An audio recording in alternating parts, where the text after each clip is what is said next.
Terima kasih Anda masih bersama kami di Berita Banten, dan bagi Anda yang baru saja bergabung, kami hadirkan kembali 3 berita utama pagi hari ini. Salah injak pedal, mobil box terguling.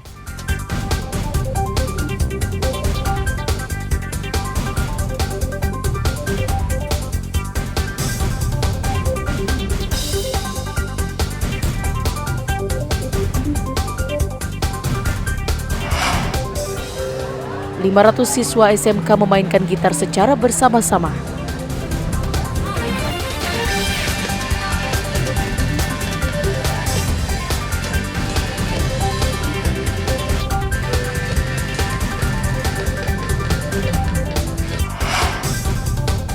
Bea Cukai Suta sita sabu-sabu yang disimpan di dalam pipa pancing.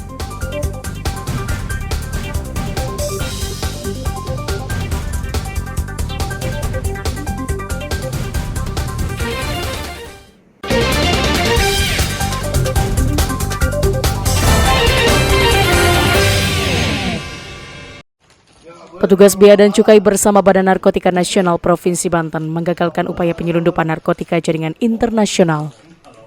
Penyelundupan sabu-sabu jaringan internasional yang dikirim melalui jasa ekspedisi melewati Bandara Soekarno-Hatta, Tangerang. Petugas mencurigai satu bungkusan paket yang berasal dari Kamerun. Dan benar saja, kiriman paket yang ditujukan kepada salah satu kurir berisikan 1,2 kg sabu-sabu yang dimasukkan ke dalam pipa benang pancing. Bea Cukai kemudian bekerja sama dengan petugas Badan Narkotika Nasional untuk melakukan pengembangan. Petugas akhirnya menangkap seorang warga negara Indonesia berinisial YR yang merupakan petugas keamanan di salah satu perusahaan di Cikupa, Kabupaten Tangerang. Dari 15 bungkusan senar pancing, ada 5 bungkus yang berisikan sabu-sabu. Tujuan dari paket itu yaitu di daerah Cikupa.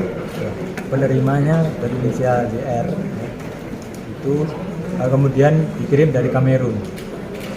Nah, kemudian setelah dilakukan pengembangan, ditemukan penerimanya, yaitu adalah salah satu petugas security PT salah satu perusahaan, yaitu PT TK, ya. PTKP ya.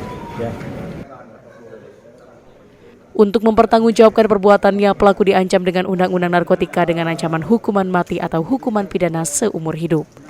Ariel Maranus dan Taufik Saleh melaporkan dari kota Tangerang. Polres Cilegon meninjau gudang logistik milik KPU di Sukmajaya, Kecamatan Jombang. Pada saat melakukan peninjauan itu, polisi menyarankan kepada KPU untuk segera menambah unit kamera pengawas atau CCTV di dalam gudang penyimpanan logistik pemilu. Selain itu, polisi juga telah menurunkan 7 personil yang akan berjaga di gudang logistik KPU secara bergantian untuk memastikan logistik pemilu tetap aman. KPU sudah menerima 2.000 lebih botol tinta dan segel plastik sebanyak 30.626. Sedangkan menurut KPU, logistik yang lain akan dikirim dalam tahap 2. Sebenarnya sudah ada, tetapi tadi kami cek, mungkin harus ada yang ditambah.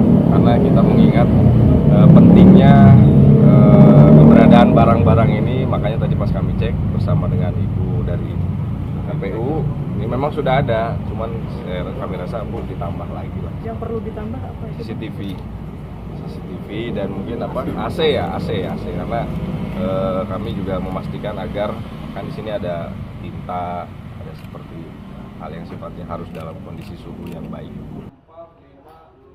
Di Kota Cilegon, logistik akan disebar ke 8 kecamatan dengan jumlah 1.388 TPS. Ariel Maranus dan Rico Alfredo melaporkan dari Kota Cilegon. Setelah menerima sebanyak 7.518 botol tinta dan 97.944 buah segel plastik, kali ini Komisi Pemilihan Umum Kabupaten Pandeglang kembali menerima 15.036 bilik suara yang dikirim langsung menggunakan 1 truk kecil dan 2 truk kontainer.